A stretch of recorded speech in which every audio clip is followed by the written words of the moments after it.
I'm going to say, with all that being said, look at a guy like Jake Evans, rather physical for all the right reasons. Jake Evans, even though he was blasted in the head by Scheifele in I think it was the 2021 playoffs, still kind of getting my thought here, but like he's been a very, very strong kind of grinder-like player. Good center that a team could pick up. I think should the Montreal Canadiens not be able to agree to a contract with Evans, you're going to see him traded to a team that is in win-now mode. But I can also see a team like Boston who needs centers. Like, Chris, when you see a team like the Bruins, like, they could use a center like Evans. Yeah, they could.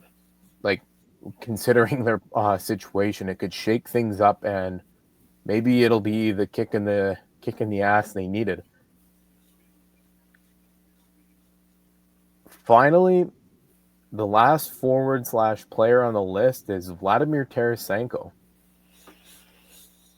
Chris, from the Red Wings perspective, give me your thoughts on that one. So I listened, obviously, like you said, we listened to 32 Thoughts today, and that name came up. And obviously, the lead into it was there's a lot of teams also, it was part of Evans's conversation, but it was that a lot of players have been told going into the Four Nations that don't expect to be back with this team. Like, there's going to be moves made, and there's going to be something done.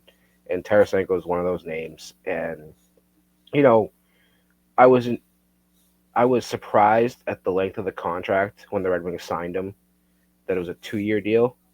And obviously things haven't gone the way they should have. Happy for him. He got his 300th career goal on Saturday. But he definitely just, you can tell when as he's sliding around the lineup, they just don't have a spot to put him. And what Elliot Friedman said it today, where it makes sense, he thinks, for Florida to be a team interested. And I could see that.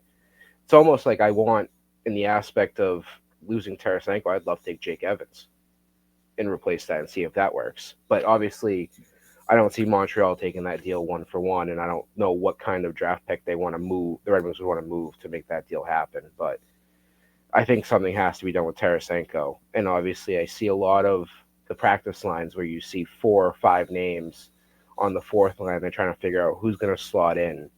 So moving Tarasenko out, maybe even just getting a draft pick of some sort, or doing something, opens up the lineup a little bit more. Obviously, I think the Red Wings are going to add at some point as well.